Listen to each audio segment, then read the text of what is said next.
Welcome to the Mindful Nomad podcast. I'm your host, Miguel Gutierrez.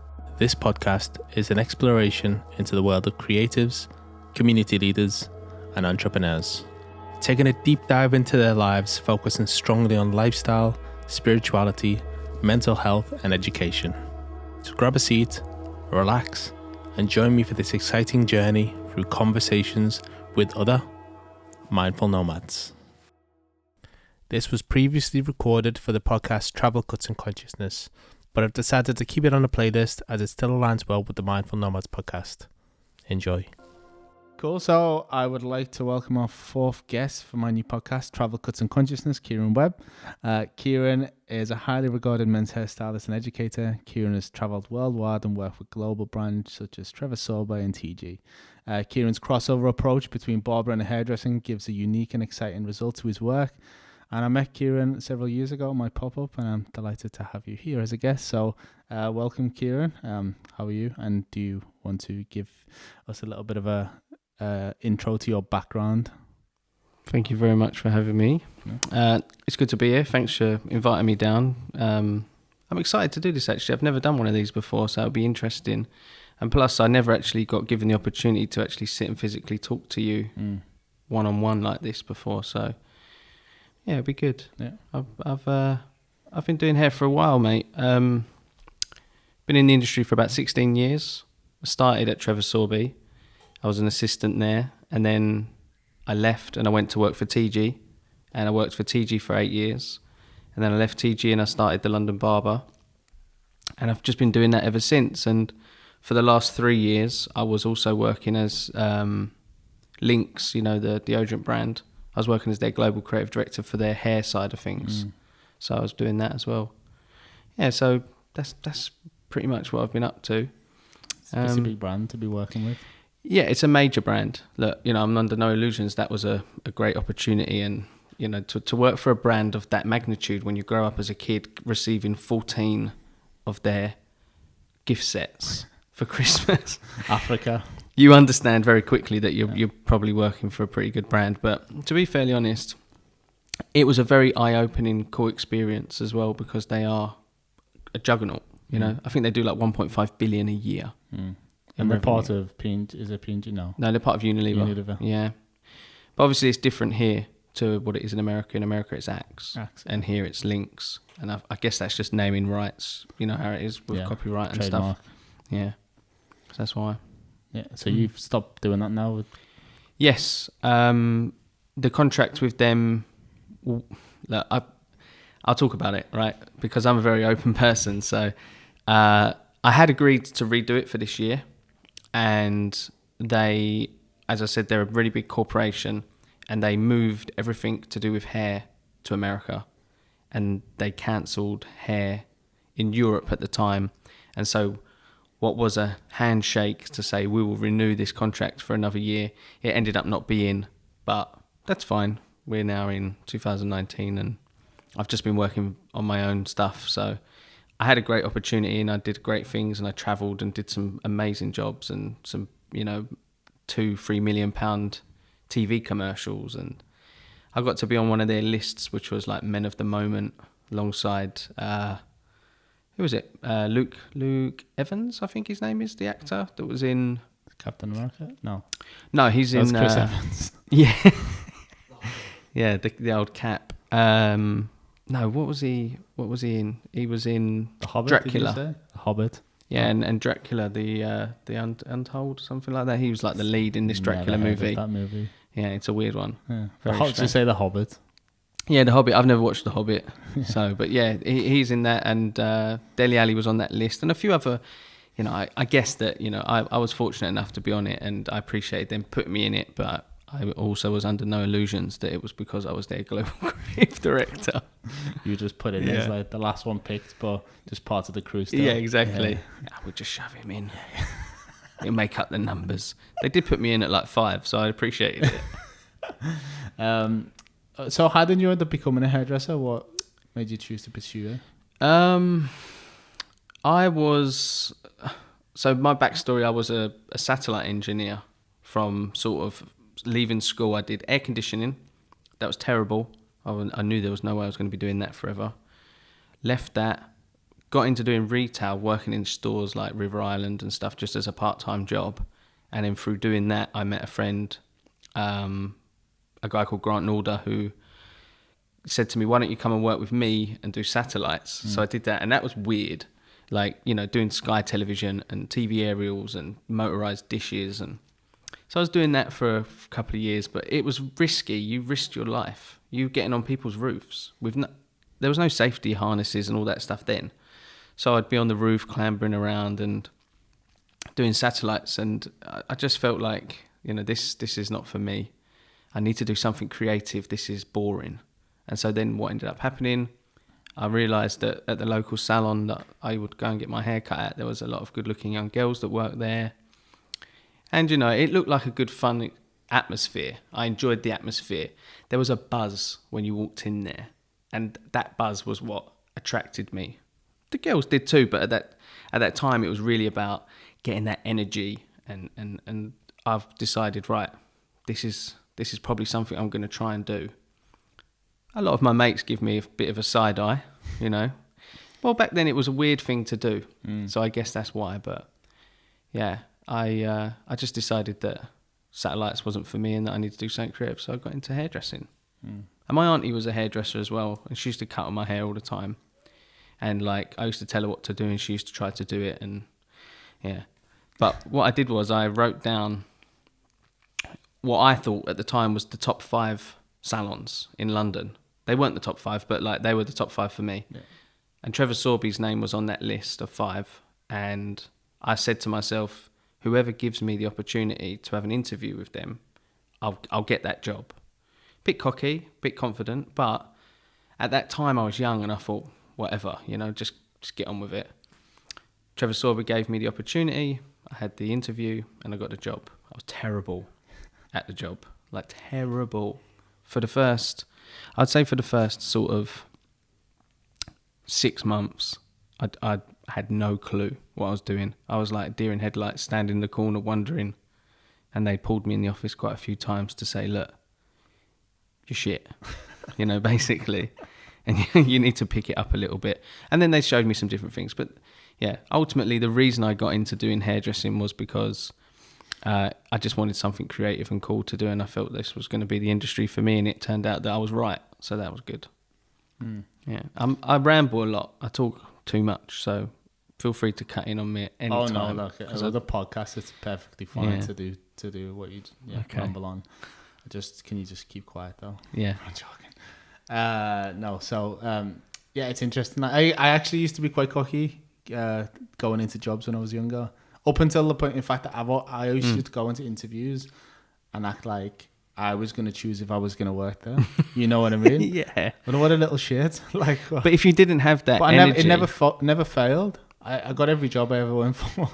But that's the thing, isn't it? Yeah. If you have that, I guess, big dick energy, as they call it. Yeah. Like, you generally... Lads. But the reason I say it like that is because I think that a lot of the times, that confidence is what the person interviewing you looks at and thinks, this person will be confident enough to work in this establishment. And I guess that works for you sometimes. It's not just all about grades. It's definitely not about grades. Because I didn't even pick mine up. So I don't even know what I got in my GCSEs and all that You stuff. still don't know? No. Oh, wow.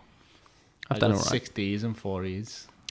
Well, so I don't think there's any higher than a D. So no. You got top marks, mate. Smashed it. Do you know what it is? I was in the lowest, the low set. So I think in some of the classes, that was actually the highest I could get. Was the grade. Yeah, it was like the highest is a D. I'm like, yes. I've smashed it here. I've got myself a D. Yeah. Winning. Oh, got a few E's as well. Yeah. Yeah, loving it. Loving life.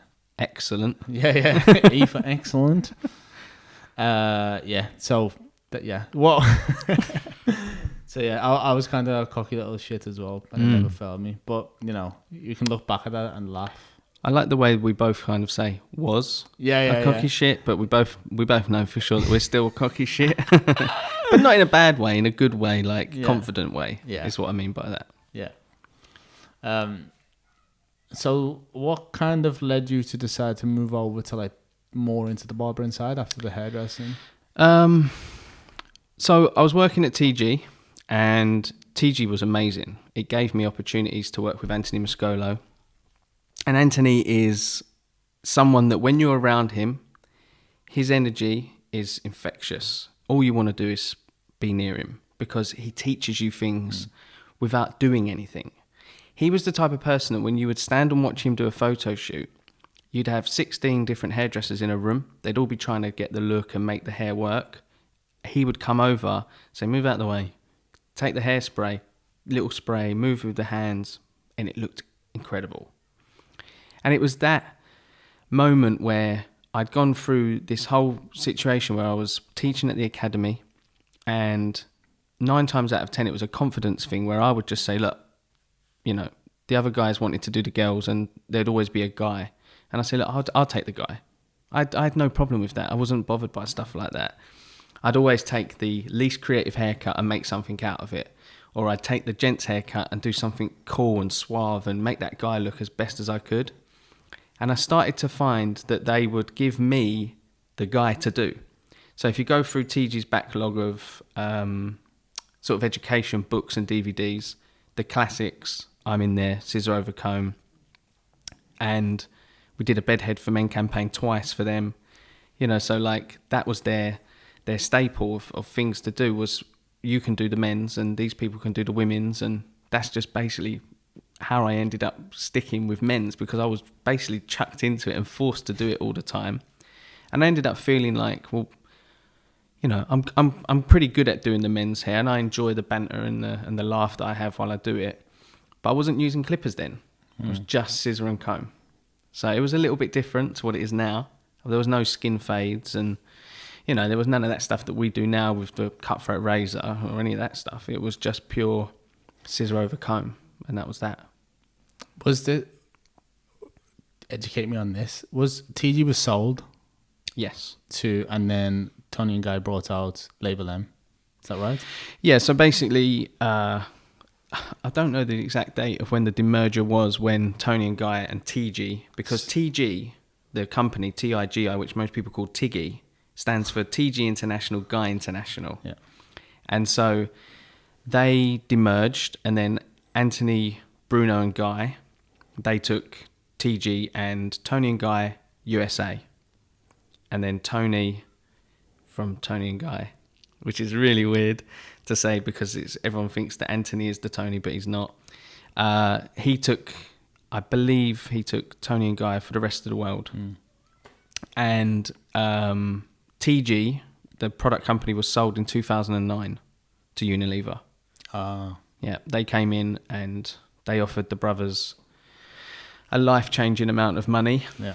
And you just don't say no to that. No. You know, but yeah, so that was sold in 2009, and it was upsetting actually for most of us that worked there, because when you work for a major company like that, a hair product company, which is interesting for you as well, since as you've just started your own as well, so it felt like a family business, but you had hundreds of people working, and it was all over the world, and everyone was talking about it.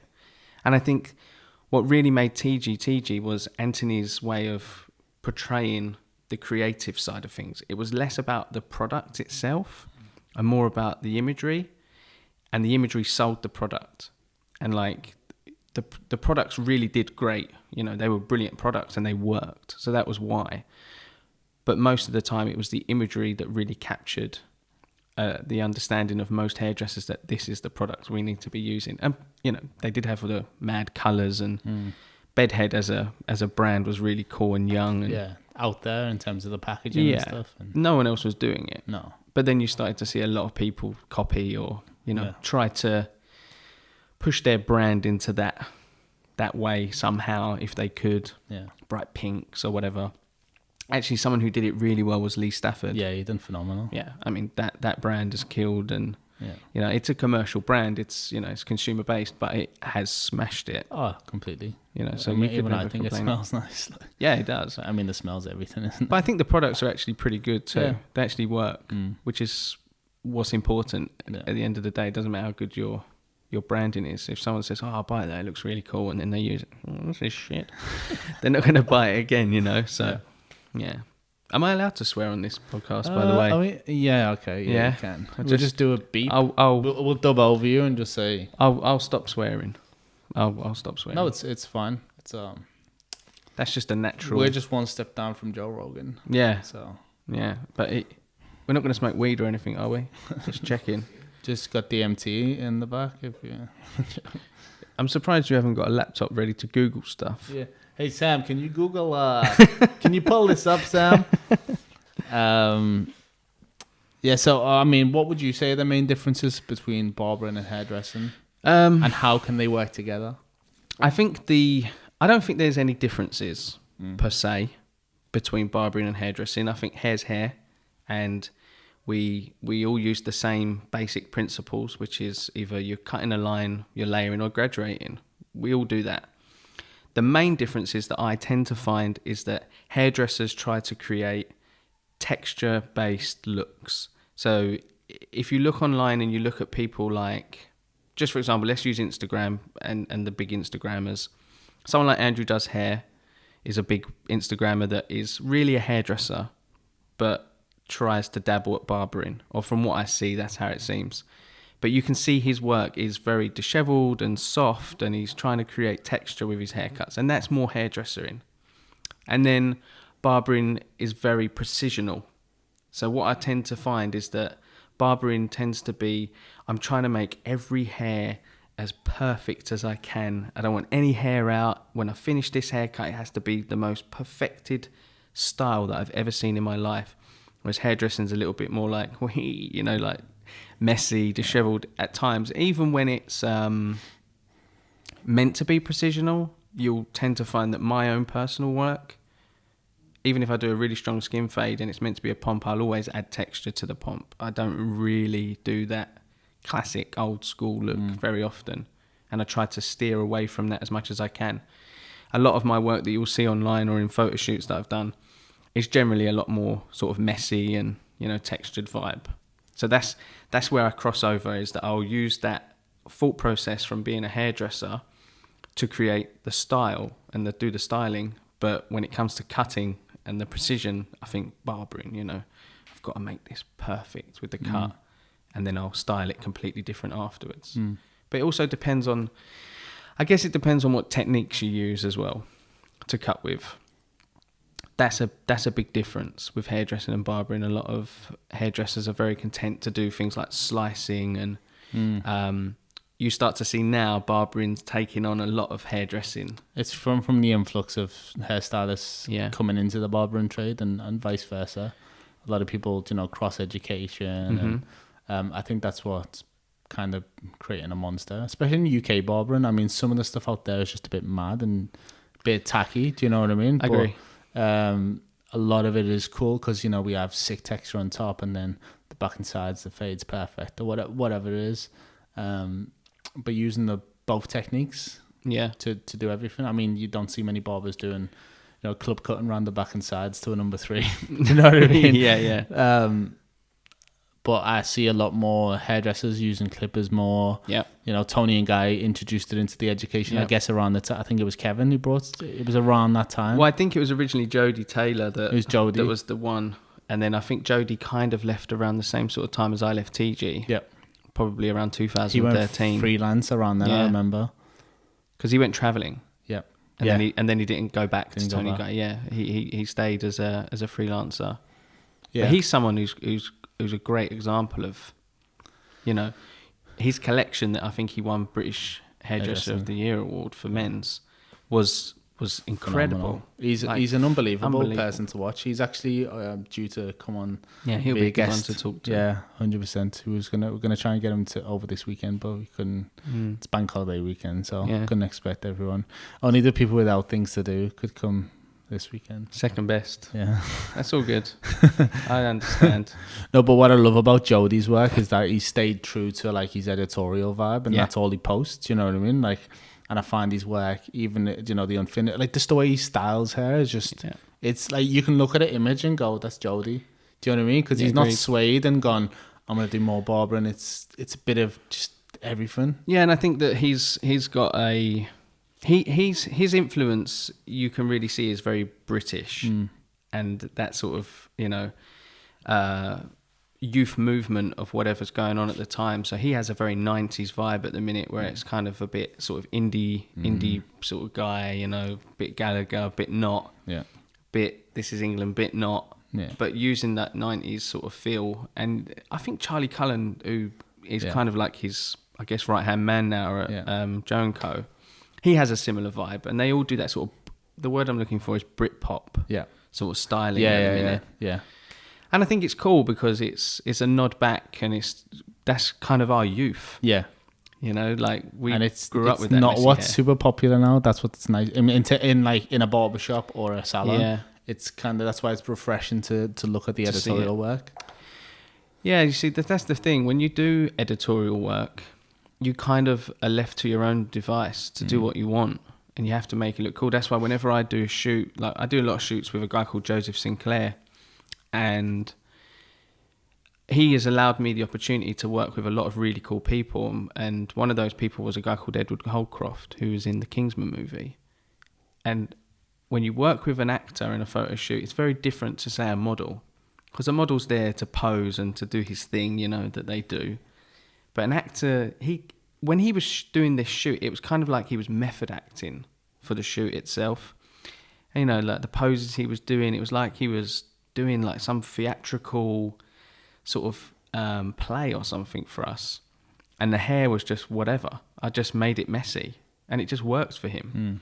But I think what a lot of the times is when you look at those stuff online and you think, oh, it's so cool to see that stuff, it resonates with you because what you do in the salon every day, it gets repetitive. Or in a barbershop, it gets so repetitive that you kind of look at that and think, that's really cool. Yeah, it's nice to see different textures and different styles. I think what's nice about it as well, about editorial work, is that you don't always have the opportunity to cut the hair. Very rarely, like the agency says, no, you can't cut the hair. So you got to turn up and you got to work with what you've got.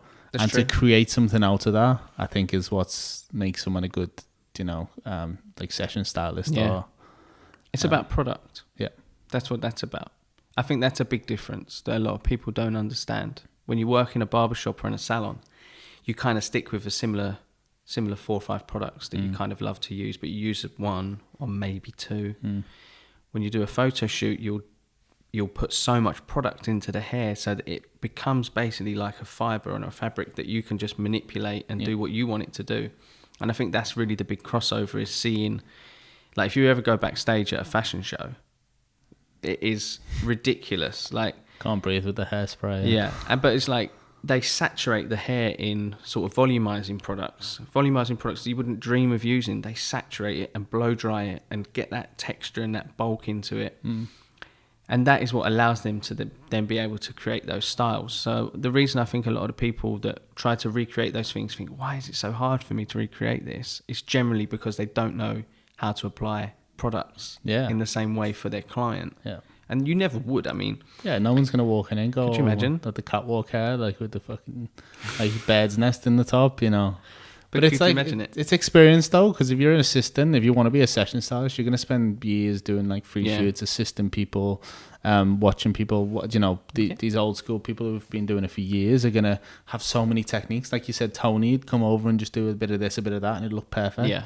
You can't just turn up to a shoot, do what you've done in the salon, and then take it and go, I'm going to do it as a session stylist. I think that's what a lot of the times does happen. Yeah. I think a lot of people generally do think that what they do in the salon will then go into a shoot and be able to do the exact same thing.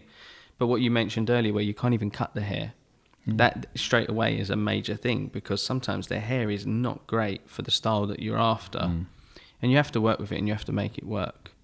So I think that the great thing about editorial work, when you flick through magazines and a guy brings a picture for you and says, hey, I would like this, is that if you know that knowledge, you can say, okay, but are you going to style it like that every day? Yeah. Because if you're not, it's no point. This is not worth doing. Like, we might as well find another haircut for you that's going to fit your lifestyle. Yeah. So I think that happens a lot, right? All the time. It's like guys come in. I've literally had a guy come in and he had hair like yours, like black straight hair, like stuck out all over the place. Hard to sorry cut. for him. Yeah, poor lad. It was you. No, That wasn't me. and it was probably like it was probably like 2006, and it had one of the big American Crew posters on the wall, and the guy had like big curly blonde hair. He was like, I want to grow out or something like that, and I'm like, I thought he was winding me up at first, but then I just said to him like, you can't. I mean, this is a bad example because this isn't one of the ones where people wouldn't style it like that. But I was like, it's just impossible. Like you're living on another planet. But then people come in and they say like, I want a massive pompadour. They don't want to use a hairdryer. They're like, I just want to, I still style it when it's damp. And I'm like, it's literally never gonna be like that. No. Or like, I think that is the thing. It's a lot to do with how much effort they're willing to put in. And that is something that I always do with all my consultations whenever I have a chat with someone and say, like, what do you do to your hair? And they say, oh, well, I don't really use a hairdryer, or I don't do this, I don't do that. And I say, like, but then you're not going to get what you want. And they say, oh, really? It's like, well, yeah. Like, you're not going to get it because you have to use this much product with these tools in order to achieve that style. It's just not feasible to think that you're going to... You can cut it in a way so it just falls like that. Yeah, but like, look, you can do a great haircut and the haircut will sit there. Yeah. But it won't have that volume that they want or whatever it is that they need, you know. So, hair product is important, but not that important. Yeah. Yeah, so you said a few years ago you left TG and started working on the London Barber. Do you enjoy the freedom of working for yourself? Is there anything you like and don't like? There's positives and negatives in everything. I try to look at the positives always. I'm one of those types of people, the ones that annoy you, that say, be positive in life. But no, the real reason that I try to be as positive as I can and look at the positives is that you can never really change the negatives anyway. And you can only do that by being positive about the negative, if that makes sense. Yeah. Look, working for myself is the best thing in the world. You know this from yourself. I mean, you're super successful now. And I think that for you as someone in this industry, it's pretty inspiring for other people that think, right, he's done his own series on YouTube, which was amazing. And the content is great. It's not over. Don't stop saying it like it was an old thing. No, I don't mean it like it's an old thing. I mean it in the sense that like, no, because I did say it kind of like past tense. I apologise for that. But no, since starting my own YouTube channel, I kind of... It's a completely different thing, but I see the work that went into your first videos, and people don't really get what goes into that. No. Like, they really don't. They see me having fun. They think, oh, he's traveling, he's having a great time, easy life. Yeah, super glamorous. Yeah. This is what I want to be. I want to be doing that. Yeah. And they start doing it. They think, oh, I should have left Miguel to be doing this. He was doing a really good job of it. But no, I mean, like. So for me, it's like watching what you've done, and with the barbershops, and the fact that you've got one in Berlin and one here, and that you can travel backwards and forwards and do all the things you do. It's inspiring, and it makes people like me look at you and think, right, whilst I don't want two shops and the stress of the two shops or whatever, I do think to myself, okay, I need to push more and I need to work harder. And I think when you're freelance, it can be very, very lonely. Because I'm a one-man band, basically. I'm, B.A. Baracus over here, just lonely. A bit of the fool. Yeah, fight alone. And it can be a very lonely situation when you work by yourself. And I think that's one of the things that most people don't really get, is that when you work on your own, 24/7, like when you come to me to get your haircut at the library space, it's just you and me. There's no one else. There is a team there because Infringe magazine is there, Anthony's magazine. But like they're in the other room. So you come into the library space. The library space must be about 7,000 square foot, something like that. We have a big, massive mirror, huge mirror, freestanding mirror. I've got 2 barber chairs in there. And, we'll be in one little corner. But you're the only people I'll see all day. There's no way for me to sort of like, hey, banter off of this guy, or... The inspiration for me consistently has to be that I have to push myself in order to push the London Barber to become the brand I want it to be. So I think that's something that's really important to to look at and think, okay, positives, I'm working for myself, which is great. Yeah. Negative, I'm working alone. That can sometimes really grate on you. And you can sometimes sit and feel very, very lonely and depressed about the fact that you've got no one to bounce off of. And I'm a very sort of, I'm that type of jokey, like, I think we have a similar humour in that we're very dry, and that like whenever you make jokes, I get that they're jokes, whereas some people might go home and cry about the fact that you've said some things, and especially online. Yeah. Because the way you talk online is the same as you do in person. It's so difficult for people to get. And people do not read it the same. No. Like, it's like anything. If you send an email to someone, you send it in one tone of voice, they read it in another, and they send back that you're a dickhead. You know, like, how dare you talk to me like that? I'm sorry, did you not get my jokes within this email? So yeah, that's one. I guess that's one thing I would say is a negative drawback, is that you work alone. But the positive side of that is that you have no one to tell you what to do. Yeah.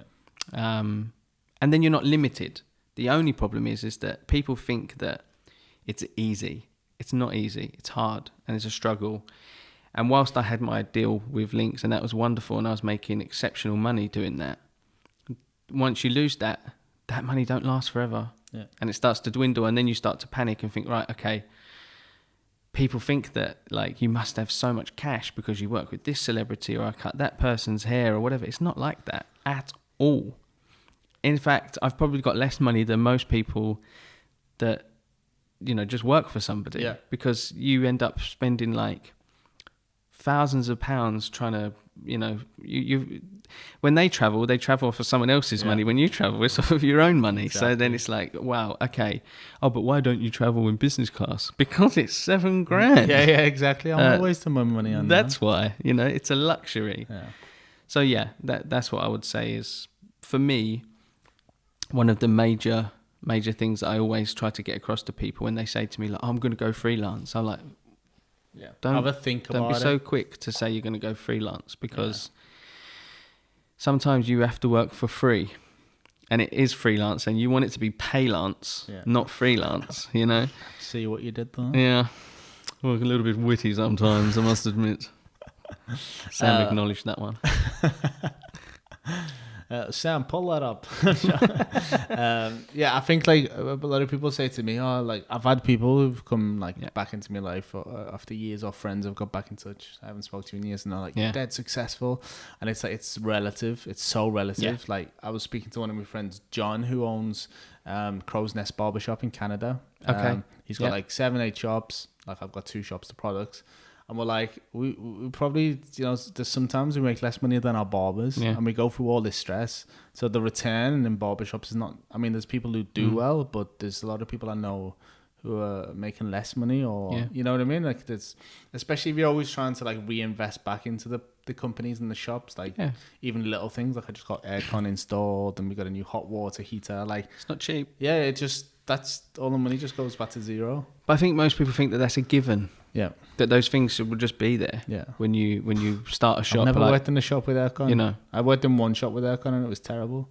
Yeah. But that's the thing. I really do honestly feel that a lot of people, when I hear people moan about the business that they work for, the small things, I always think to myself, but if you owned this business, you would understand. Yeah. There's so much more to own in a business than what you understand. Yeah. Completely. You know, taking for granted that there's a water cooler in the corner. Yeah. And that you get free water. Yeah. Like, oh, but water should be free. Yeah. It is free through the tap, but they provide it for a water cooler, which they pay for every month as a extra. Yeah.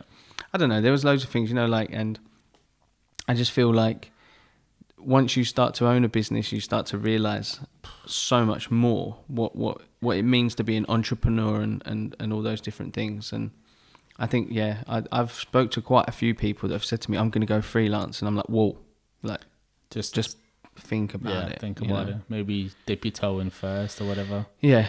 I had one of the guys who used to work for me, Paul, in the shop. He was with us for about 6 months. I used to say about staff all the time. He was like, no, I'm gonna go and open my own shop. And like he's even messaged me since he's opened his own shop, and he's just like, why have I done this? Oh yeah, Lord, like it's just crazy. Like, what is wrong with you? Having to deal with staff and this and that. It's stressful, and it's not for everyone. And like, had I, like I say this sometimes, like had I have known it was going to be this stressful, I probably like there's a chance I might not have opened the shops. Or maybe not as quickly as you did. Yeah, like it advanced quite quickly. I think you would have still opened your shops because I think that you as a person, you're that type of guy. When you did the pop-up, you wouldn't have done the pop-up if you weren't going to then progress on to... I think that was your I was dip. saving the money there, for the first shop. Yeah. But it expanded quite fast. I mean, I'd expand further, but I feel like I remember I had a client who was like, he used to open, I think it was Krispy Kremes or something. He was like a manager or something, but he said it's easier to manage 50 shops than it is to manage 7. You know what I mean? Yeah. Once you get to that point, the managers get bigger and this and this and this, and then it becomes like a chain of command kind of thing, and it gets a little bit easier. Whether I'd want that is another question, but it's basically just me, you know what I mean? So it's that's great stress. Especially for you, because to open 2 shops and have a product range and still create content for your channel. Yeah. Content for your channel alone is a full-time job. And that's what most people don't understand. Like when I first started doing it, I was so eager and I was like consistently filming myself. And then I started to feel like this is absorbing all my time and I can't give everything I've got to this. Because I do have to cut people's hair and, not everyone wants me to put a camera in their face and cut their hair and talk to them, which I would do quite happily. But because it's cool, a lot of my clients are cool with it. They're famous people or whatever, they're musicians or they're interesting. It's interesting to talk to them, especially when they tell you about what a tour costs. Yeah. And talking about towels, how much do we pay for towels? Let's not do that. Just crazy things. Let's bring a washer and a washing machine and a tumble dryer on tour with us, and we'll wash and thingy the towels instead of buying new towels every time we go to a new spot, because that's costing us 250 grand a year to do new towels. Whereas if we employ someone... What type of tour is this? Like a big music tour, music? Like a proper music Sounds tour. seedier. Yeah, no. It needs more towels. It only seems seedier to you because you're the type of guy that would make it like that. You can edit that bit out. The musicians play the towels, do they? Yeah. But no, basically that's what a lot of the big bands started doing, was getting rid of the whole buying new towels every time, and they just employed someone to literally wash towels on the road, and it cost them probably 170 odd grand less than it would be to just keep buying them. It's just understanding. Yeah, I mean, my next question was, I know you have quite a strong relationship with several influencers and celebrities. How did you find yourself in a position to be looking after them? When I was working at TG, Simon Fuller, do you know who Simon Fuller is? He's a producer? No. He's a Spice Girls manager and manager. Beckham's manager. Yeah. He had 19 Entertainment, and that was his brand, his business, and they had an office space that was next door to the Bedhead studio where we worked. But I was the assistant at TG when I first started at TG. I went straight all the way back to the beginning, swept the floors, did all that stuff. So within doing that, I was then able to offer all of the personal assistants to the celebrities a free haircut or hair product, or I'd help them in some way. And what basically happened was I was cutting quite a few of them and looking after them and getting products for their artists and stuff. And then the favour was returned. So I got a phone call one day and it was from my friend Sharina, and she was like, "Hey, hun, how are you? Do you want to cut Zayn's hair?" And I was like, "You mean Zayn Malik?" She's like, "Yeah." And I'm like, "Yeah, of course I want to cut Zayn Malik's hair. Like, who doesn't? It's one of the biggest boy bands in the world right now. Like, of course I want to cut his hair." So that's how that happened. She just called me one day. "Okay, he lives here. Go there.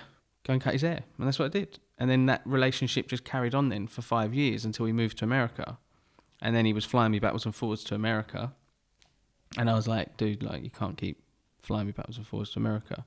Like this, the thing is, I become friends with my clients. And even if you're a famous person, I don't treat you any different to what I would treat my mates or yourself. You know what I mean? Like, so I think they appreciate that. And again, like going on from us just talking about how much things cost business wise, when I'm watching a client of mine and a friend spend a lot of money to fly me backwards and forwards, sometimes twice a week to LA or wherever, I said, look, surely there must be someone here that can do it, because this is crazy. It's costing you so much cash. But yeah, that's basically how that started. And a lot of people I met through photo shoots.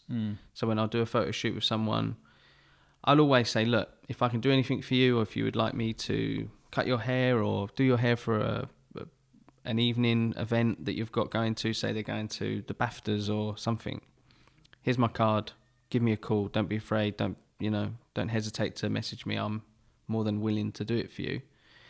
And that's how I built a lot of my relationships, was by going out of my way and doing things for people for free, sometimes, quite a bit at the time.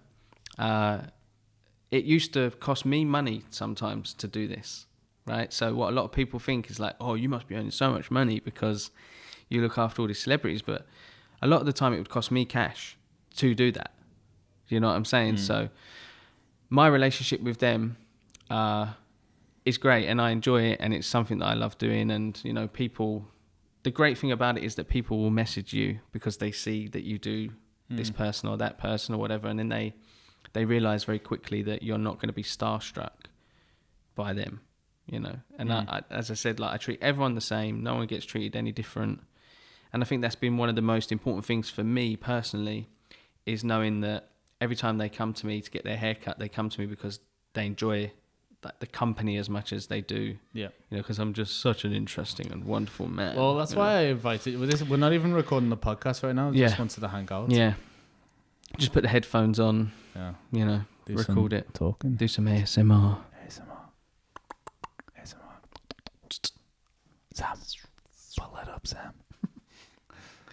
Yeah, I know you dabbled in vlogging. You said before.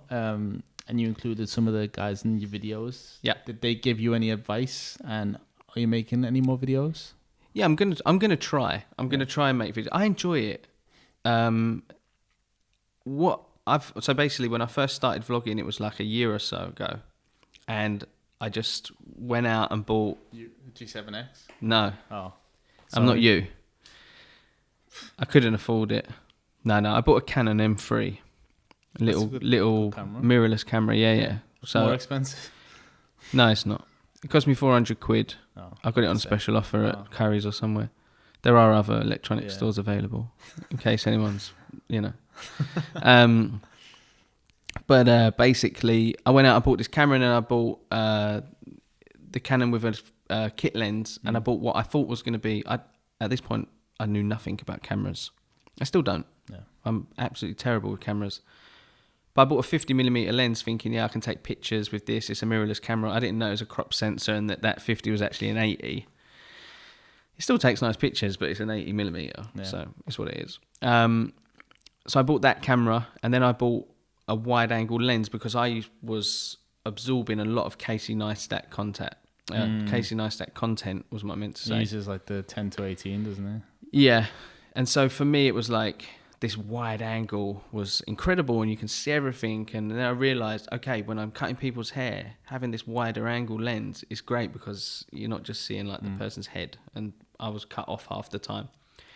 So I went out and bought a lens in the first ever vlog that I made. But I had been practicing for like weeks before. I looked like such a dickhead walking down the street with a camera, and everyone's looking at me like, what is he doing? Talking to yourself. I bought a Rode mic, the little one that you have here. And then I went online and I started looking at YouTube videos of how to attach this Rode mic to the camera, because you cannot put it in the hot shoe because you cannot then put the flip screen up. Same. So I was like, shit, what am I going to do? Like, it's upside down. I can't look at myself upside down. So in my first vlog, there's no transition music at all. It's just me walking with silence. It's like a silent movie. It's literally like the worst vlog you could possibly imagine, but... I think everyone's first one is probably pretty terrible. But I think that you can really see that Casey Neistat at that point had influenced me. Yeah. And then, obviously, Joe Sugg, who look after, and Jim Chapman, and these guys that I was cutting. They helped me with my confidence of talking to the camera, because most of their advice was, do not give a shit what other people think, right? Because if you do that, because you'll just you'll crumble. I'm the same. Like I find I'm like walking down the street. I'm like, oh, this is so awkward. Yeah, but then I was doing it with this new big lens and the microphone on the side, and I felt like an idiot. But then I learned why. I mean, Casey Neistat says that he wears the sunglasses so that he can look in the viewfinder and see himself still in the screen. I think, for myself, it makes you less insecure because you've got the glasses on and no one can see your eyes. Yeah. So that's why sometimes it's good to wear sunglasses when you do it. But I'm intending on vlogging. I've found it very difficult to edit. I've taught myself how to use Premiere Pro over the last year. You can outsource very cheaply. Yeah, I don't want to do that, if I'm honest. And the only reason I don't want to do that is because I like to test myself. I like to test myself and see if I can achieve these things on my own, because I think, like, if I don't put that in, I don't feel like I've made the video. Yeah. The feedback that I get, if someone says, this is a great video, I think, good, because it just took me 9 hours of editing. Even though it's terrible, my first video, literally, I was up till 5 a.m. and I'd started editing at 3 p.m, and it's not a complex video at all. It was literally me trying to discover or work out how Premiere Pro worked from it's not that easy. day. Yeah, it's not. I mean, like, when you first look at it, it's like the Matrix. It was. Yeah. It really was. I was like, I tell you what I was doing from the first video. For the first 6 months, whilst I was editing, I was YouTubing. So I would go on to other people's channels, like how to edit stuff. And I would watch them and how they did it. And then I would come in and I would do it as, you know, and I'd go backwards and forwards between watching someone do it and doing it, watching someone doing it and doing it. And it's those little snippets that when you watch it back and you think, that little title thing there that comes up that no one gives a shit about, that took me hours. Like that was hard, you know. But then so that's what I'm saying. When people watch your videos, they don't really understand in depth what it takes to create that series that you made, that first series, and to do it with somebody else filming and not actually seeing the shots being done. Yeah. When you're sat back in the chair, you know, towel over your eyes or whatever, getting a shave done, you are then relying on someone like Sam to film everything, and that can be scary. Yeah, because like you don't know what's going on, but like then when you start to edit that footage back, I suppose maybe for you it's a little bit easier. I'm not sure, but for me that would be like even scarier, because then I really wouldn't know what I'm doing, because I wouldn't even know what footage I've got. Yeah, if that makes sense. So that's why I have more of a respect factor for what you've done in your channel. Yeah, because of the fact that you did have someone else film. Yeah. So whilst people think, oh yeah, but he got someone else to film everything, it's like, actually that's much harder. Yeah. Because now you've got to go through and not know what the footage is and try to edit that footage. That would be more scary for me. Yeah. No, you kind of. I think after a while we kind of. I think the first few videos we did, like your vlog, it was kind of, we didn't know what we were doing. Yeah. And then we kind of had we kind of built a similar idea together, and then we would share the editing. Like he kind of taught me as we went. Okay. And then it became like, we know what the format is now. Yeah. But like you say, like some of them we'd be in India for 5 weeks, and it took 5 weeks to make one video, to film one video. Yeah. Another 2.5 to edit it, because it was so, not complex, but just making it right, you know. They kind of were complex, because we had to write the subtitles out. There wasn't like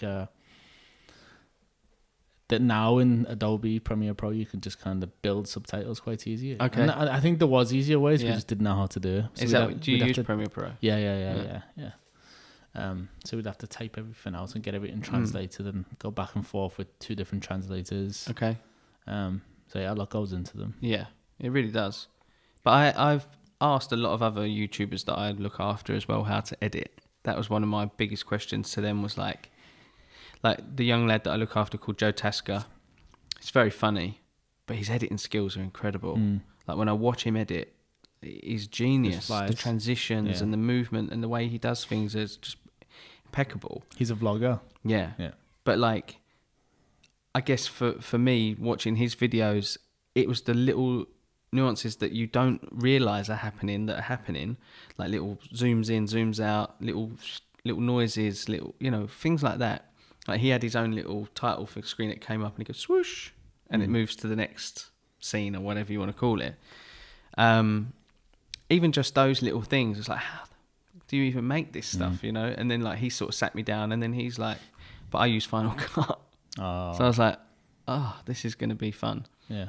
But even him, he just got straight onto Premiere Pro, was like, okay, this is really weird, but he kind of sussed it quite quickly. And he showed me some small things that allowed me to be able to create funnier little moments. And I don't try to take my vlog serious at all. Yeah. You know, like that's why I've not done any how-to tutorials or anything like that, because I would need other people to film those. And right now I don't feel like my editing skills are of a high enough caliber to be able to do that. I think it would be really unfair on whoever's watching. You know, like it would be like painful. Yeah, it would be painful because I'd probably have my arm in front of the screen, you know, for half a minute, and it's like you're trying to look around the corner of someone's arm, to watch the video. But yeah, that's probably the one thing I would definitely never do is try to edit a video that's beyond my means at this point. You'd always get the person who filmed to edit it for you. That's true. Or help. Yeah. But then a lot of the times, the people that film with me, if I do have anyone film stuff, like a couple of the times it's been my friend John that used to work at TG with me. He was at the library with me a few times, and he would film small little things, and like I would watch the footage back and think, okay, I literally have no idea what footage is captured here. And then luckily, like, I kind of got him to sort of do stuff, but I didn't even know what I was asking for, and he, you know, just sort of filmed, and I just sort of was like, okay, yeah, this is good enough, I'll just use it. Yeah. But like, I didn't know what to ask for. Yeah. You know, and I mean, I did a lot of cut videos for TG. Yeah. Where I would sort of stand and cut, and the cameras would all be on you, and you'd have like 3 or 4 cameras or whatever, and different angles and stuff. But I'd always have someone there, like there'd be a guy called Akush there, who's like my big brother, and he'd be sat there and he'd be saying, okay, Kieron, like, you know, this next bit we're going to do this, next bit we're going to be doing that, and that made life easier. But when you've got someone that doesn't film stuff for a living, he cuts hair for a living, Johnny cuts hair for a living, like, he's not going to know how to film this stuff. Sometimes difficult. So that's why predominantly my vlogs are just what they are, like sometimes vlogging. It's easier to make though, because you're making it in a sequence. You just like your day. It's like, so you start in the morning, go to the afternoon, at night. Yeah, so you know true. You're going to pull it out from the camera. It's going to be in that sequence. You just have to decide what you don't want in the video. So with TG, you traveled all around the world? Yes. Where did you go? You know what? I've got to go some really good places that I would never have been able to have gone to had I not have been working with them. Iceland. Wow. Reykjavik was a great place, but I don't know. This is really bad. I have like the memory of a goldfish. Basically, I'm terrible, right? They've probably got really good memories, but like I don't remember any of the names of the towns I went to. But all I know is I went to like the north and the south. I was in Reykjavik, and we did shows, and we'd be on stage. And sometimes I'd do one-man shows where it's just me and an audience of like 100+ people or whatever. A small. I was not allowed to touch the table, and I've like knocked it all over the place. Apologies about that.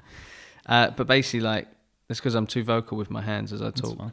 But basically, we'd do like one-man shows, like I was saying, and then you'd have like 100 people sat in a room, and you'd be on stage cutting, and they would be watching you cut and style and do stuff like that. And you'd pre-prepare other models that are backstage, and you bring it out, and it's like a catwalk type of thing. So I did that in Iceland, Norway, Finland, Australia. Where else did I go with TG? We did this in Malta, America. Well, to say America is quite broad, but like it was mainly in Texas, in Dallas. Oh wow. Yeah. Where else? All over Europe, France, Spain. I got to travel a hell of a lot. Yeah, it sounds like you went everywhere. And I did a lot of regional stuff. You know, this was actually, believe it or not, the most fun stuff to do. Because travelling abroad is great, and it is good fun. And you get to meet new people, and you have a translator, and you talk, and then they talk, and all that stuff. I'm sure you've done this before.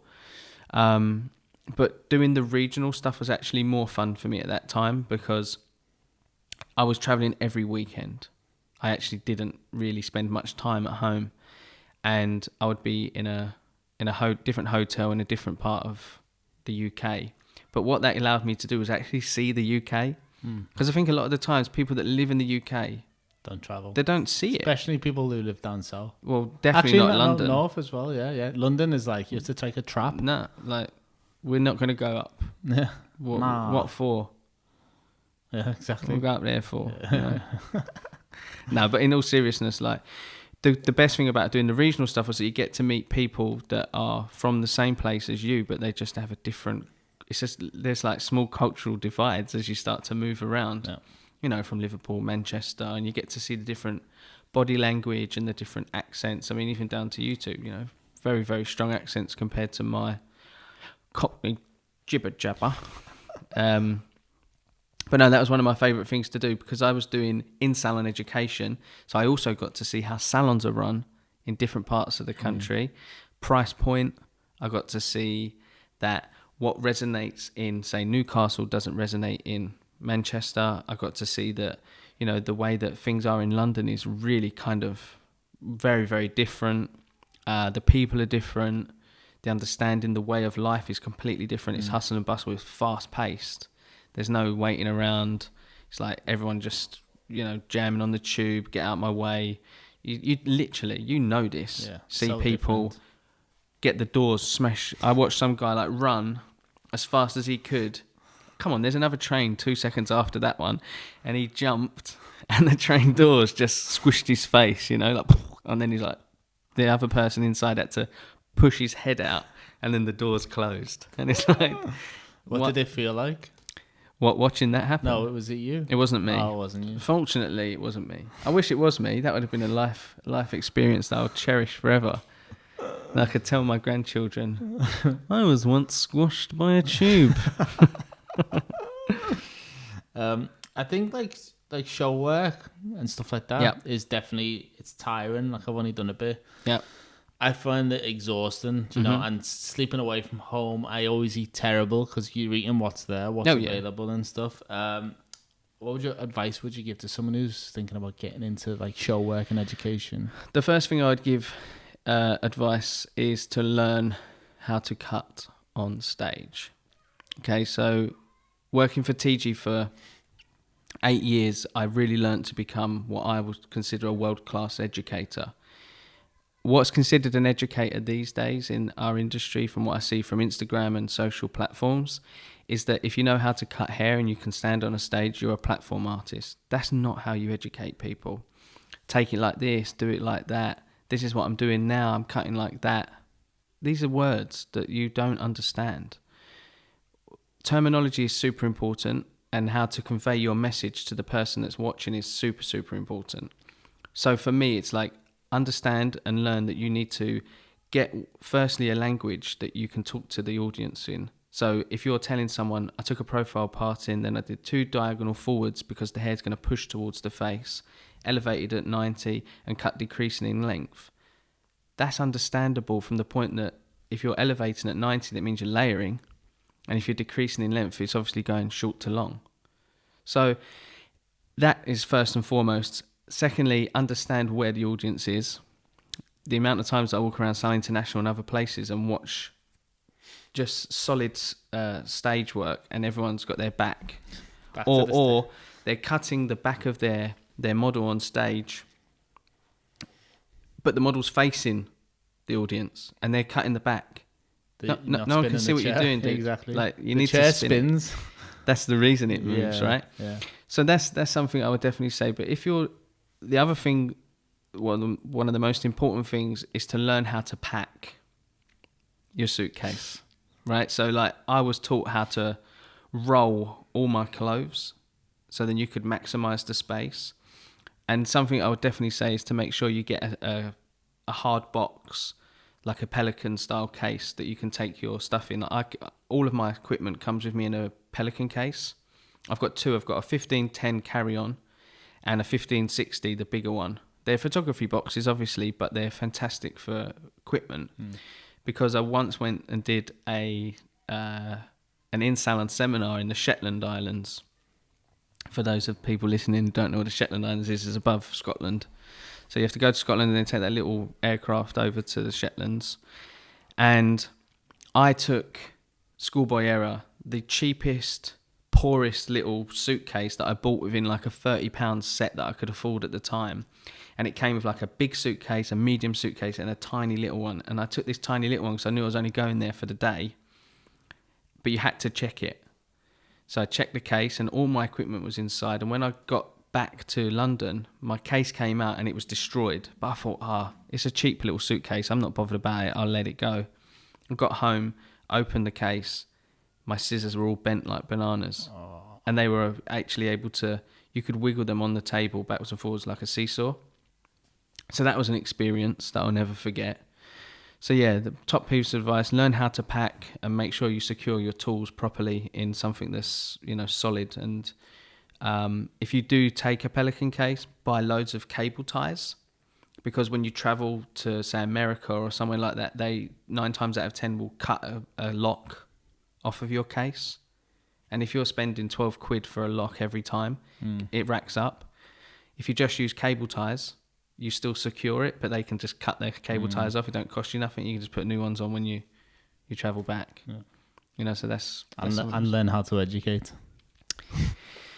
Yeah, but well, the number one thing I will also say from that is that make it about the person that you're teaching and less about yourself. Yeah.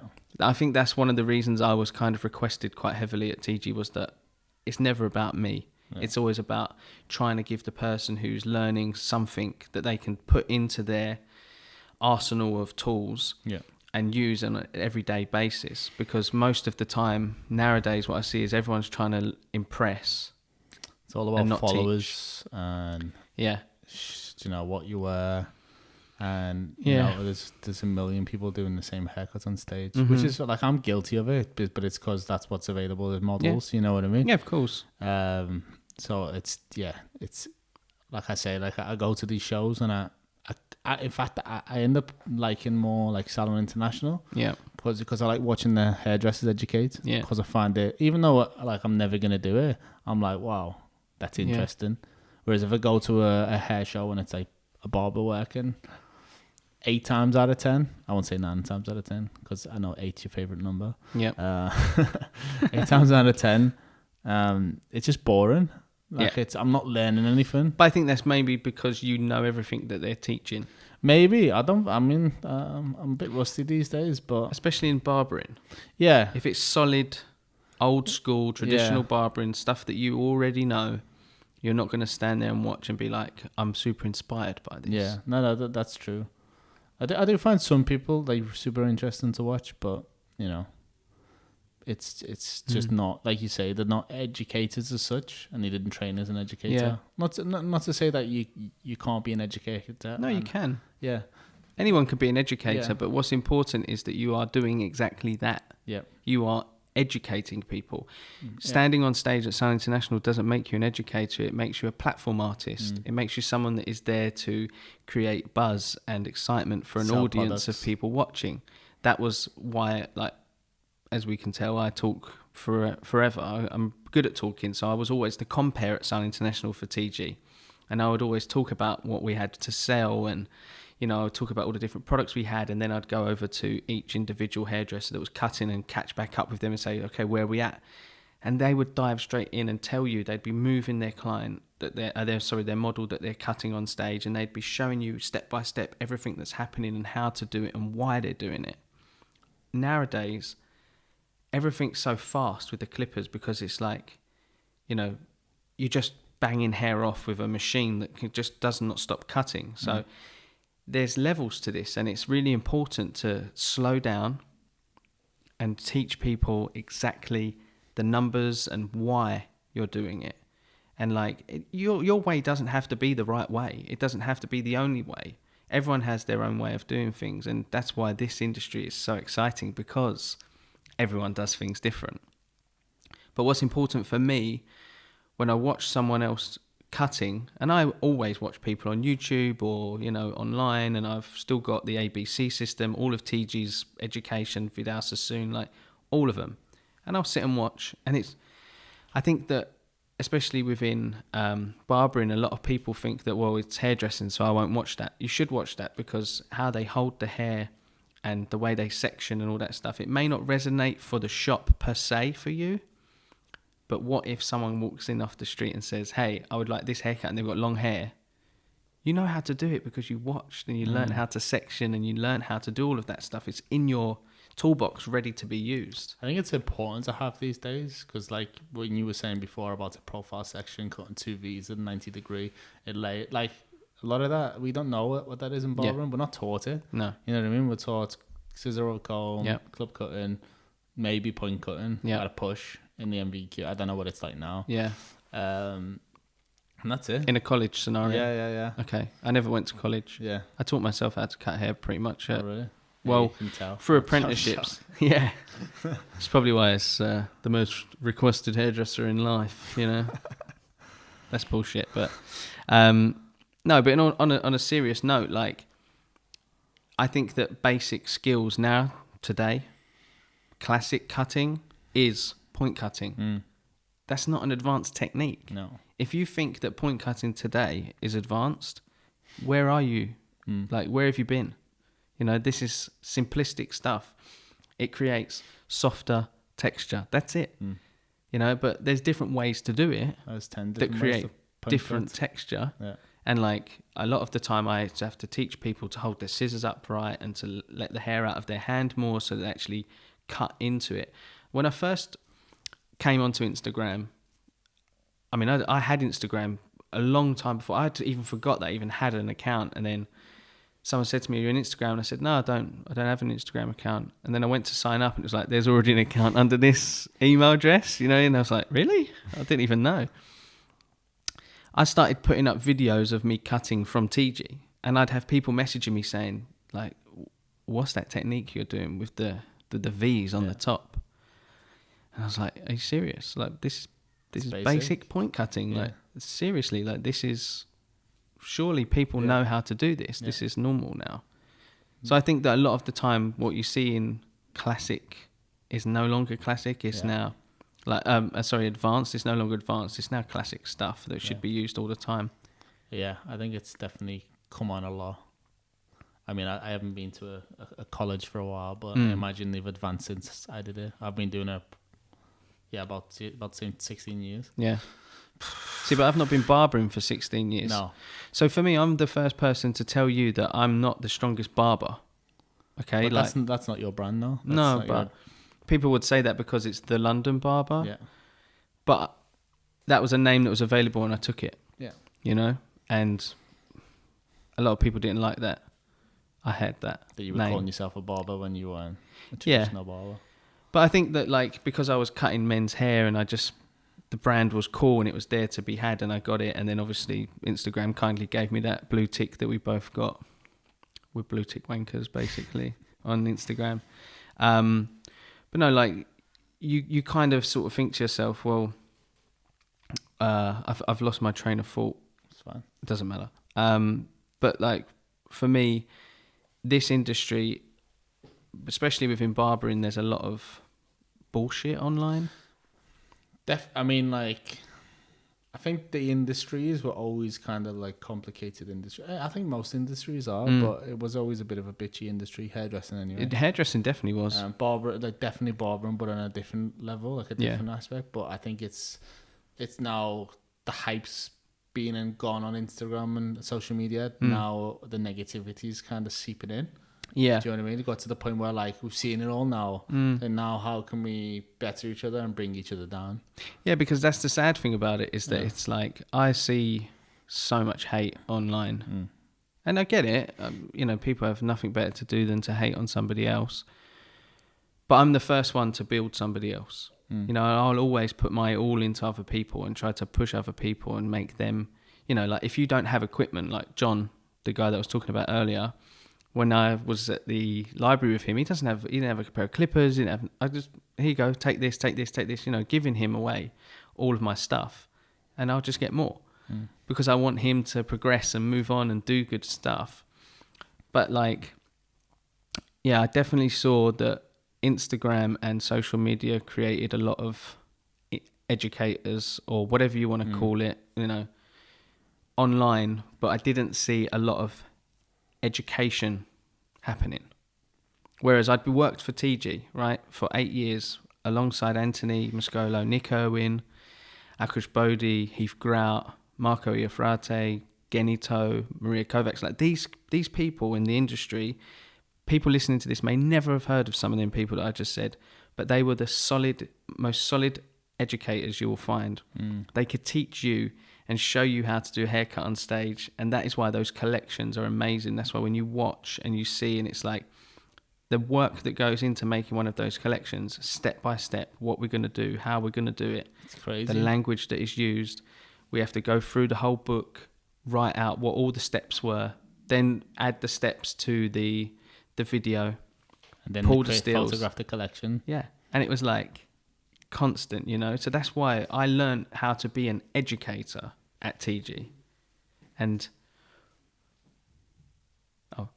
that's why for me, what's really important when I watch online is that the message needs to be conveyed of what it is, what you're actually teaching, and less about yourself, because I saw a lot of ego because they were able to have a platform to stand on and be like, well, this is great.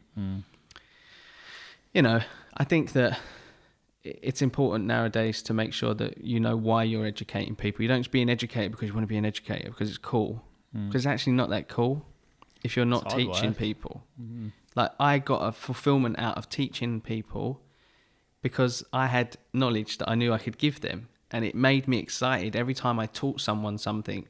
Or if they came from up north and they came down to London, they'd come from, you know, Leeds, let's say. They come from Leeds, they're really scared because they're travelling from Leeds down to London. London's a very busy, big city. When you've never been there before, it's a big city. You know now that it's not that big. It's actually quite small when you travel around, but it's a scary situation. And when you're going from up north down south and you've got to go into an academy environment amongst other people that you don't know how good they are, you don't know how good you are. Am I good enough to be here? Am I going to do this? Oh, like, you start to panic. The one thing that I was really important for me was to make sure they felt comfortable, and that they realised very quickly that it doesn't matter what level you're at.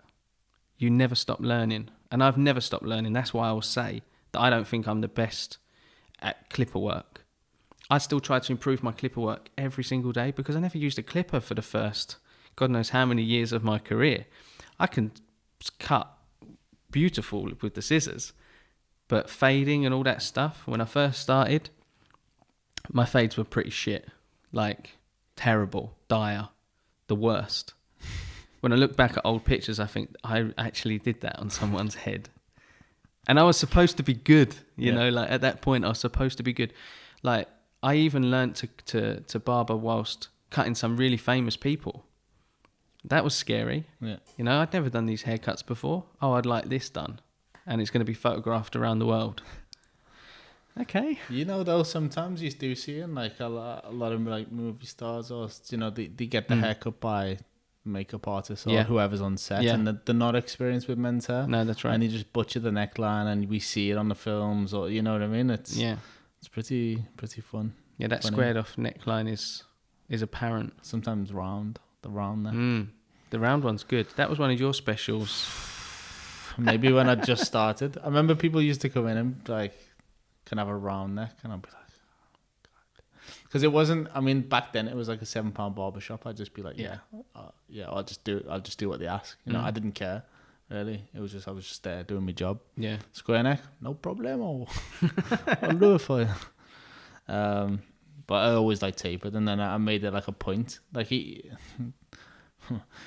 point. No, like an actual point in the middle. No, I made the point of. Oh right, you made a point. Sorry, I thought you meant you made it into a point. I thought you were talking about making it into a point. Then Sam. I've had people ask me for square necks in the shop, and if I can't convince them in this shop, I mean maybe not this one, the one before. If I can't convince them that the square neck is terrible, I'll still do it, tape it, and show them the back, and they're like, "Oh yeah, that looks good." They don't know, you know. Yeah.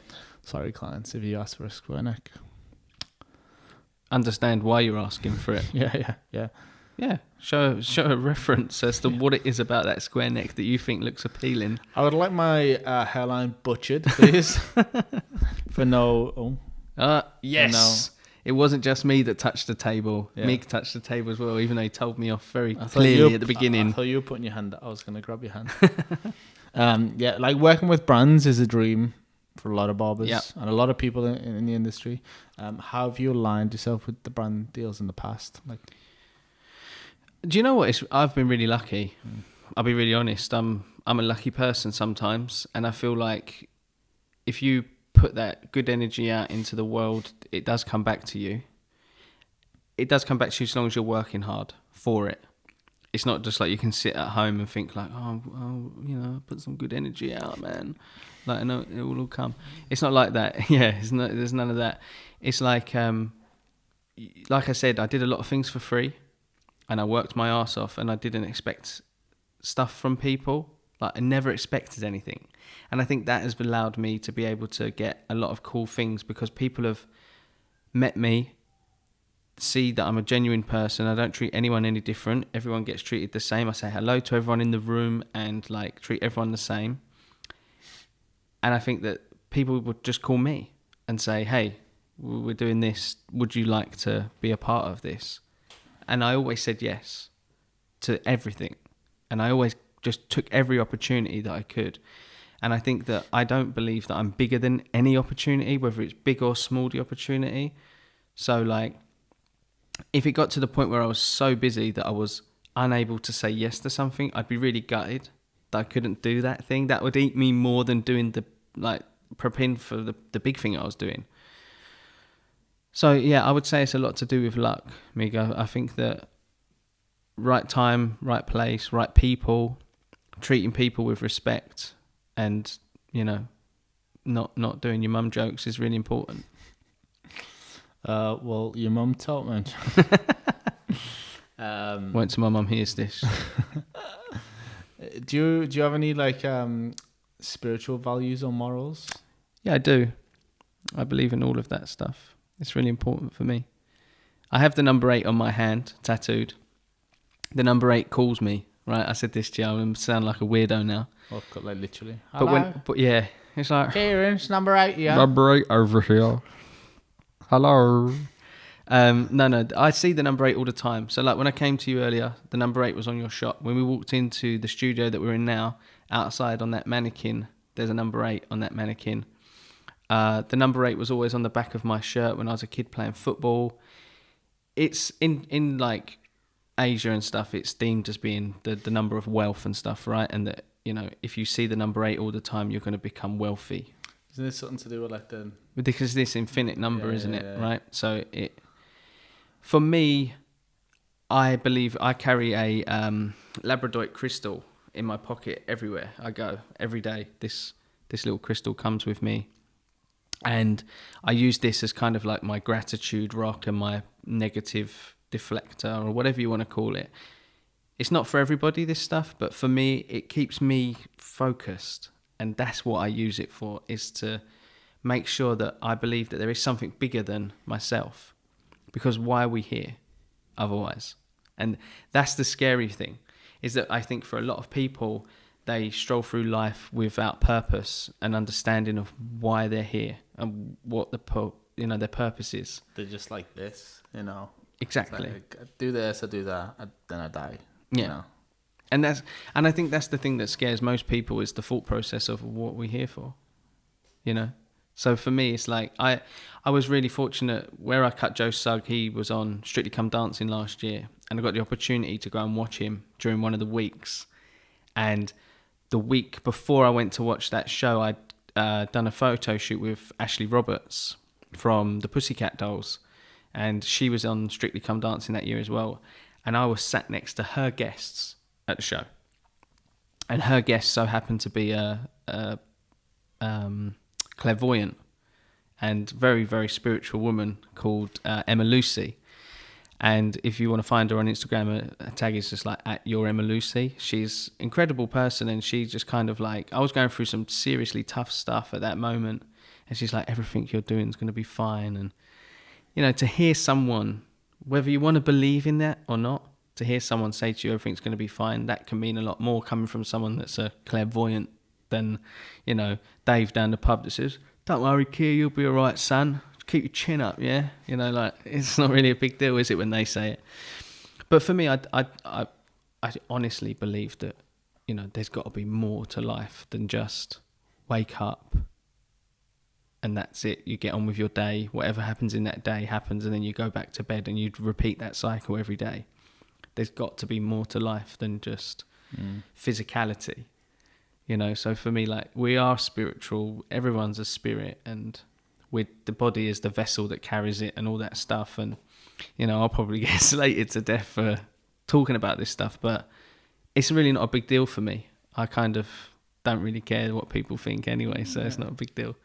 But I do have some strong views for spirituality. I think I've spoke about this in the pretty much every video I've done now, these podcasts, and I was speaking about it in the last one earlier with Jessica. Fix your microphone, Kieran.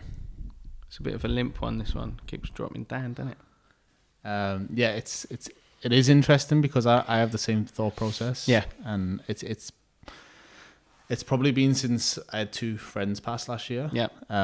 And it's kind of sent me into this spiral where I'm researching past lives and spirits and near-death experiences, afterlife, and I'm it's just fascinating. We're here, we are here. The odds of it, say we're a floating rock in space, just the odds of that, and there's life, but we're conscious about it. Yeah. Most other animals are kind of just present and that's they're true. just getting on with their life. They're not thinking about the future, the past, anything like that. They might have past traumas. Yeah. They might be thinking about the next meal, but they're not thinking about what can I achieve in my life. They're that's just so true. I'm just getting my next meal. Can have a kid, whatever. So the fact that it's a bit in that sense, if we are spirits, then it's a bit mad the fact that I cut people's hair and I'm talking on a microphone, making a thing for an online thing called YouTube. You know what I mean? Of course. It's a bit mad to think about it in that respect, but I think there is more because we can't just experiencing everything that is on this planet, and it's just mad. It is mad. Yeah. I agree. It's mad. Yeah.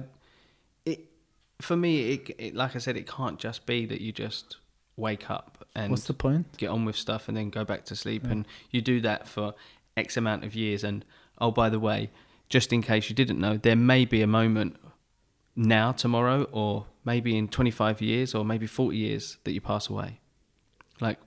How do you live like that? How do you wake up every day and think today could be the day?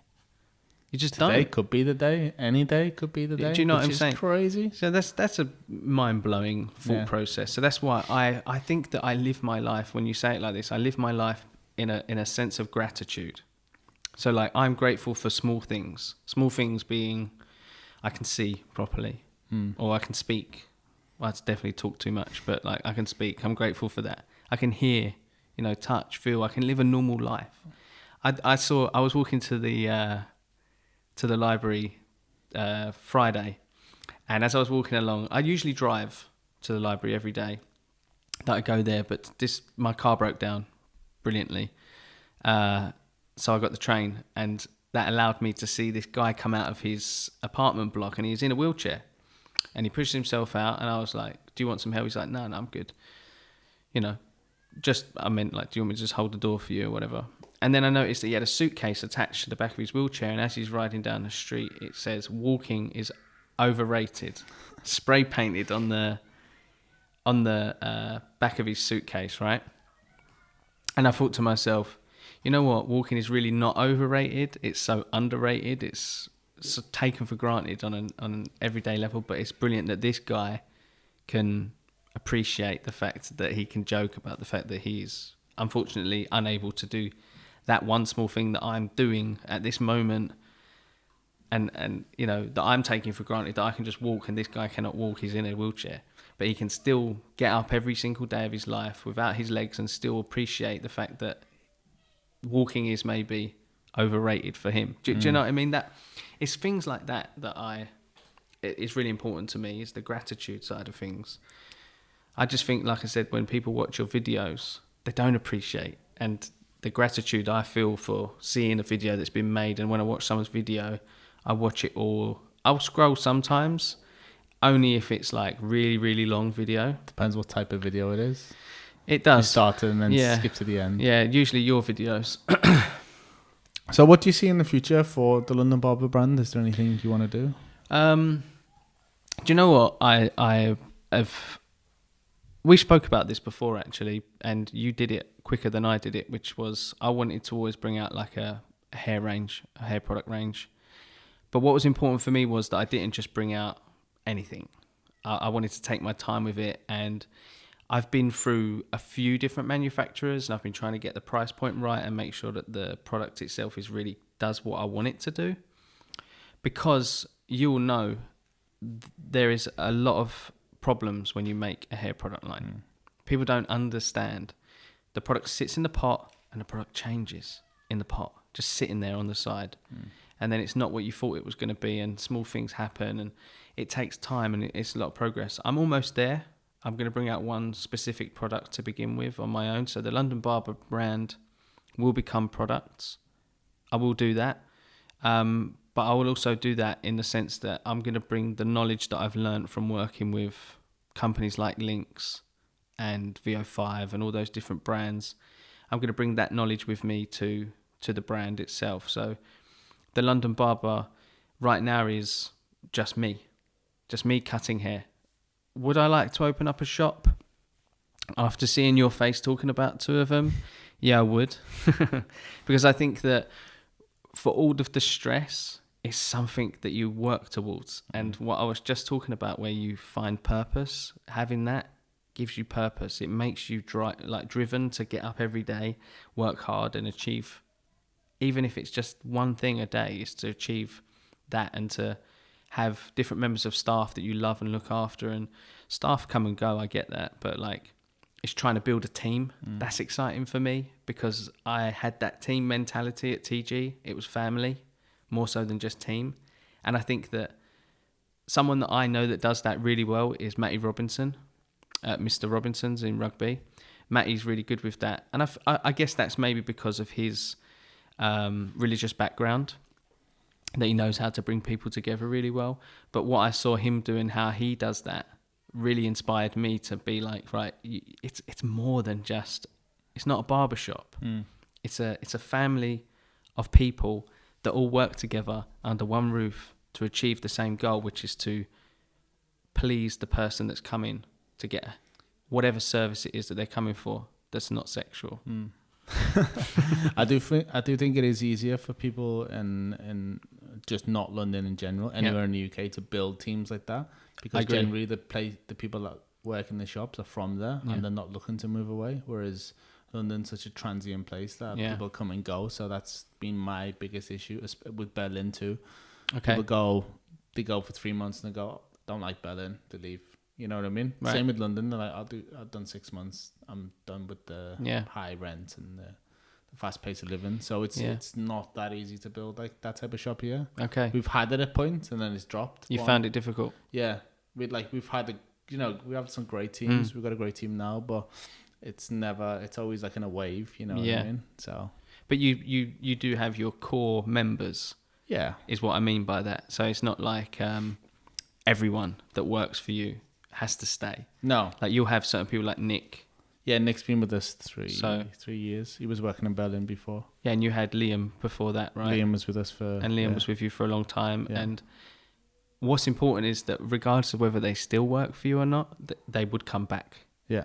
And that's what's important. Like, they would come back to help you. They would come back to work with you, because you create that family environment for them where they know that. I think that's what's important, is that you encourage people to do their own thing. I think the biggest problem with most people, that their ego takes over and they think, well, if you're not going to work for my shop, you're going to do your own shop, then you're not coming back here. You should never have that mentality, in my opinion, just because I feel like you took the risk to do the shop, and they should do the same thing. I mean, there's limits. Like, if you're going to do it around the corner, then...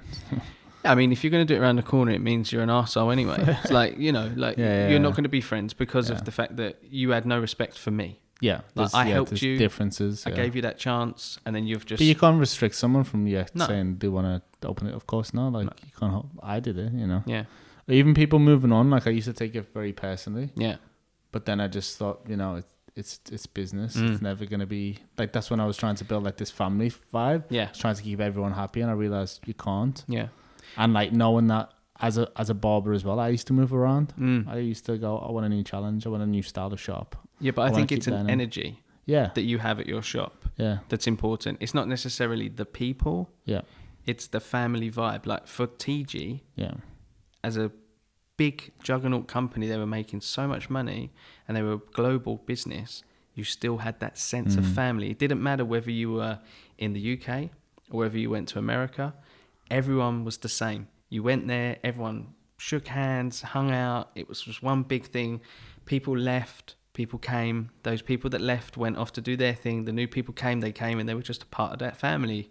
And that energy just carried on, and it was the same every single time. And I think that's what I'm trying to say as well, is like, I'm sure Matty Robinson's had people, disappear from his shop and stuff like that, but that energy is still there, that same family orientated vibe of build everyone, that whole like look after your staff and your staff will look after you mentality, but just taken in a slightly different way, making it so that they get more of a personal vibe out of it as well. It's not just you're working for me and that's how it is. Does that make sense? No, that is how it is. I'm joking. Yeah. Anything else you would like to ask? No, you've gone through the 4,000 questions I had for you. So I mean, I'm impressed by the amount of questions that you had for me. Yeah. Did some research on me. Did a little bit. Well, I found the video on Pornhub. I sent that to you. Don't lie to yourself. And honestly, though, thank you for coming down, and it's been a pleasure to talk and have a one-on-one, like a proper one-on-one. Yeah, but I mean, let's talk after anyway, because I'll come and work in the shop, and we'll see if we can up this family vibe a little bit more. Yeah. He needs world-class staff. He's never there. No, but let's talk about the education anyway. Thank you, bro. I appreciate it. Thanks, Sam. You're lovely. Hey, Sam, pull that up. You're a lovely man. Really nice.